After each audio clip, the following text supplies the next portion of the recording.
Avant d'aller plus loin, on va regarder ensemble quels sont les pièges de l'énagramme. Effectivement, on va voir qu'il existe différents pièges dans lesquels je suis tombée et je pense que beaucoup de gens tombent et certainement vous allez tomber également dans ces pièges parce qu'ils sont tellement faciles qu'on y tombe tous dedans, surtout quand on apprend l'énagramme.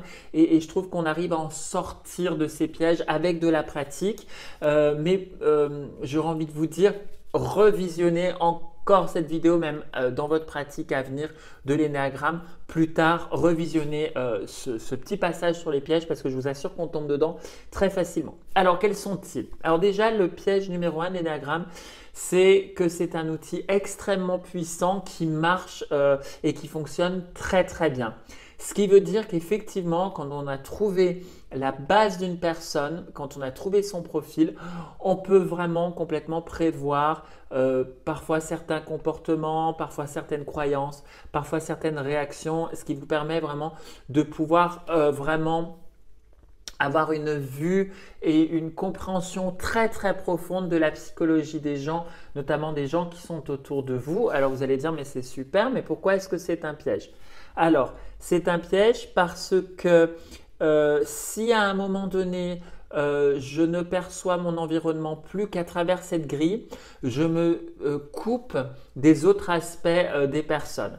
Et je risque à un moment donné de vouloir justement, c'est un petit peu ce que je disais, ce que je n'aimais pas dans les outils de profil de personnalité, de vouloir mettre la personne dans une case, la mettre dans son énéatype et ne filtrer que ce que je vois de la personne plus qu'à travers ce filtre-là.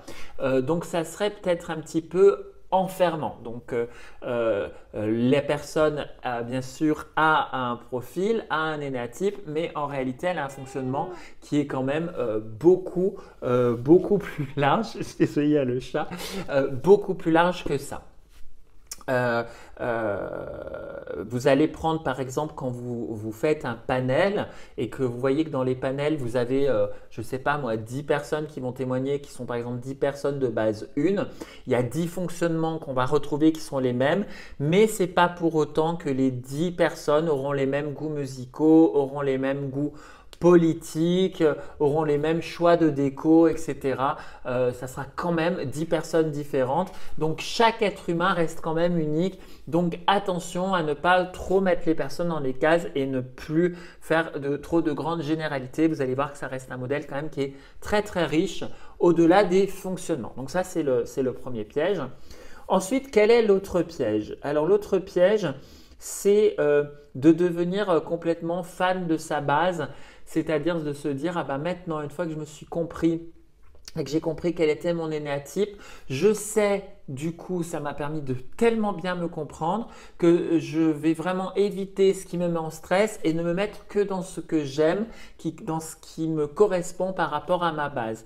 Ben, du coup, en faisant ça, vous vous enfermez dans votre base et du coup, ben, ça vous coupe complètement sur le fait d'aller développer